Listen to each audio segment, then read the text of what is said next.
Welcome to the Deep Dive, the shortcut to being well-informed. Today, we're digging into a pile of sources on a really pivotal figure, John Pierpont Morgan Sr. Right. The man who basically dragged American finance and maybe the whole world kicking and screaming into the 20th century. Yeah, kicking and screaming is probably right. He wasn't just in finance. He, built the modern architecture for it. Trusts, investment banking as we know it. Exactly.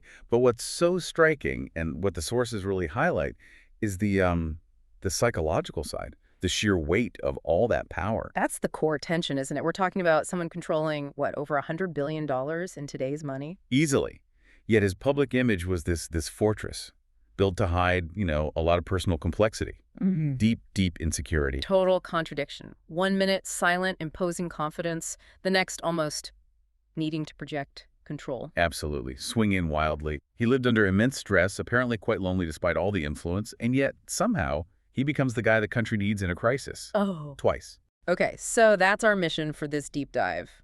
Unpack J.P. Morgan. We'll look at where that insecurity came from, his mentor, this whole idea of Morganization, and how his actions basically forced the creation of the Fed. Sounds good.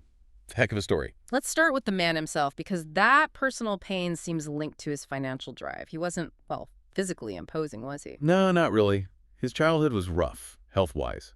Serious headaches, lots of illness, and then the big one at 15, rheumatic fever. And that left a mark. A permanent one. Yeah. One leg shorter than the other. Caused a noticeable limp for the rest of his life. Which must have fed into that insecurity, right? Yeah. Couldn't play sports like other kids, gained weight. Compounded it, yeah. Yeah. But the thing everyone remembers, the thing he hated, The nose. the acne rosacea, left his nose, abnormally large, sort of dimpled, bulbous, and purple. It became this unavoidable feature. And he despised being photographed. Isn't there a story about him chasing a photographer? With a cane. Yeah. He just couldn't bear having attention focused on it. It really speaks volumes about how much it bothered him. And the sources say he actually turned down surgery, even when it was an option. Why would he do that? It's fascinating psychologically. He apparently linked fixing his nose to the return of severe seizures he'd suffered as a child. Wow. So he preferred the physical flaw. Over the risk of losing control again, in that very physical way. It's like he poured all his need for control into finance because his own body felt beyond his command. Which makes sense of his coping mechanisms, these sort of private rituals he had. Definitely. Solitaire was huge for him. He called it a panacea for frayed nerves. Learned it when he was sick as a kid. The ultimate game of imposing order on chaos, right? Exactly. And sailing, too, on his yacht, the Corsair, getting away. Plus his art collecting. Obsessive. We're talking, $1.1 billion worth in today's money? Huge sums. These were his safe spaces, his controlled worlds. Mm-hmm. But then, contrasted with this internal turmoil, you have this really strong, almost rigid moral code, his faith. Deeply religious. Devoted to the Episcopal Church.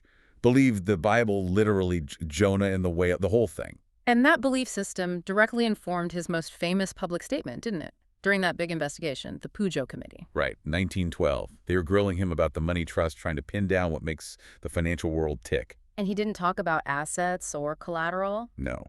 Famously, he said the basis of commercial credit is character. Before money or anything else, he said. The person mattered more than their bank balance. Incredible statement from the guy funding industrial America. But okay, let's rewind. How did he get the power to enforce his view of character? Takes us back to his youth, working for his dad, Junius. And that first big gamble, he was only 20? The coffee beans. The coffee beans. Unauthorized. Used company money, bought a whole stalled shipment from Brazil, super cheap, flipped it immediately for a huge profit. Setting the pattern early on. Spot chaos, act decisively, profit. That's the Morgan playbook in miniature. And then the Civil War, another chaotic situation, another profit opportunity. This is where that tension between morals and money gets tricky. It does. The Hall carbine affair.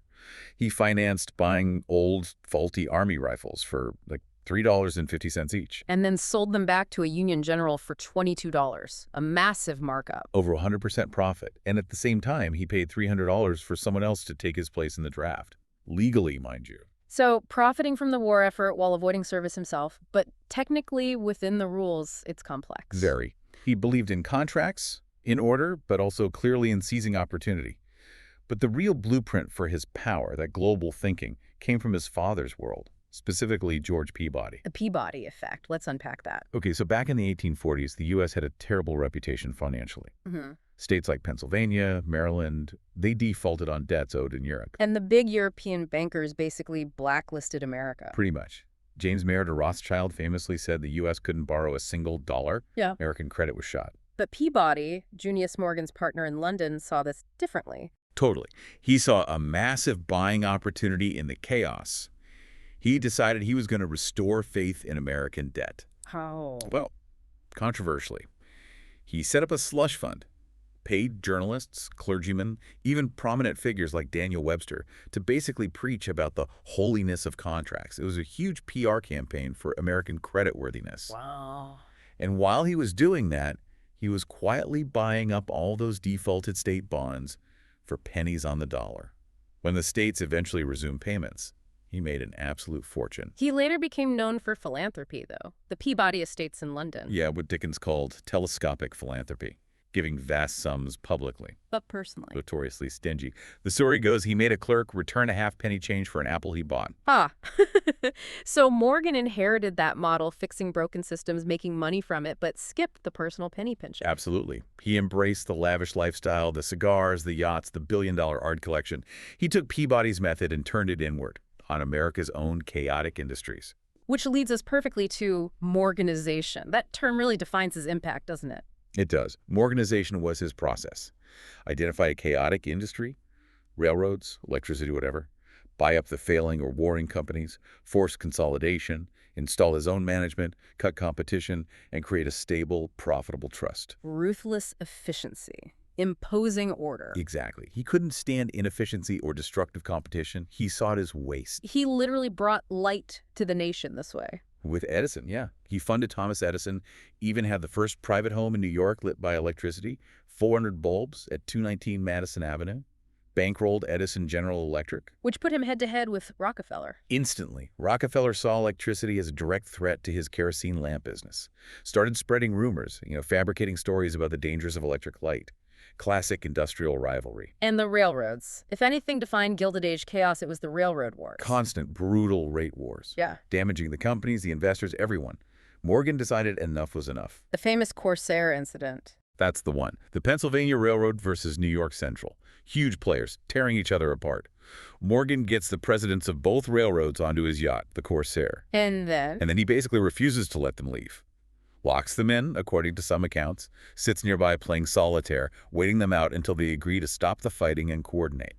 The Corsair Compact. Again, controlling the physical environment to force financial order. Incredible. It's pure Morgan. But the absolute peak of Morganization, the move that cemented his power on an unimaginable scale. United States Steel, 1901. The first billion-dollar corporation in history. He decided to consolidate the steel industry. The key was buying out Andrew Carnegie. He agreed almost instantly to Carnegie's asking price, $480 million, an astronomical sum. Creating U.S. Steel, valued at $1.4 billion right out of the gate. Unprecedented. And the story goes, Carnegie later told Morgan he thought he'd undersold by maybe $100 million. Morgan just coolly replied, "Very likely, Andrew. Just total confidence." That sheer scale of personal power became crucial when the entire system faltered. He had to step in, not just as a banker, but almost as the lender of last resort. Twice. Let's talk 1895 first. Right, the gold crisis. The U.S. Treasury's gold reserves were draining away. Foreign investors were pulling gold out fast, and the reserve dropped below the legal minimum of $100 million. Panic was setting in. The dollar itself was at risk. And Morgan gets called in to meet President Cleveland. The pressure must have been immense. There's that story about the cigar. Yeah, apparently under the stress of the meeting, he crushed a lit cigar in his palm without even noticing. Just shows the intensity. So what was his plan? Brilliant, really. He worked with the Rothschilds, found an obscure Civil War-era law that allowed government to buy gold directly. They organized a syndicate to sell $65 million worth of government bonds in Europe for gold, then brought that gold back to replenish the treasury. Stabilized the dollar almost overnight. Pretty much. It cemented his image as the only man who could save the country financially. Okay, fast forward about 12 years. 1907. The Knickerbocker crisis. Different cause, same result. Panic.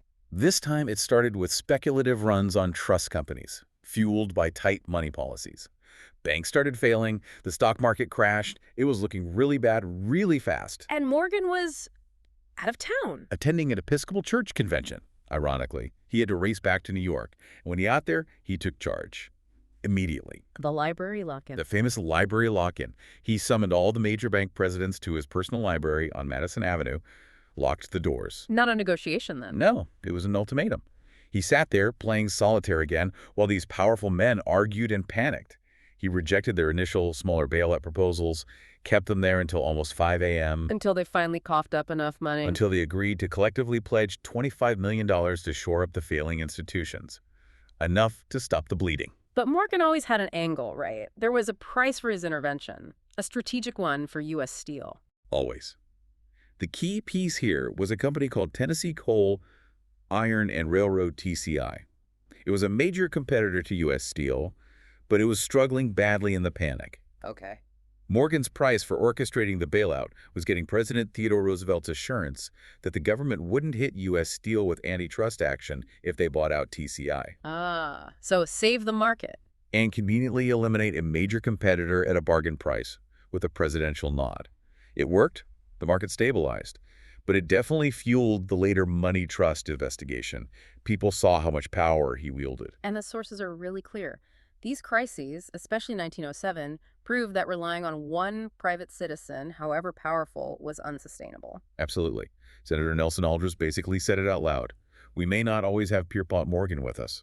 It was the undeniable proof that the country needed a permanent public institution to manage financial stability. Which led directly to the Federal Reserve Act of 1913, the creation of the Fed system we have today.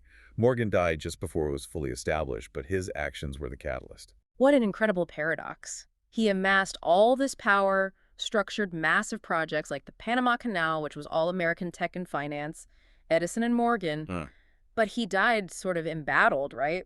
Fighting the government he inadvertently strengthened. Yeah, and lonely. The sources mentioned the Titanic sinking hit him hard, personally and financially, since he controlled the shipping line. He seemed worn down by the end, despite all the success. That anxiety, the insecurity, it never really left him. Which brings us to that final thought from one of his biographers. You and I, live in the world crafted by the will of John Pierpont Morgan. It makes you think, doesn't it? He hated government interference, yet his dominance necessitated the regulatory state we have now. Yeah. How much of our financial system today, global capital flows, the Fed's role, still runs on the tracks he laid down. And that core belief of his that credit rests on character. How does that idea hold up today with modern finance? Something to mull over.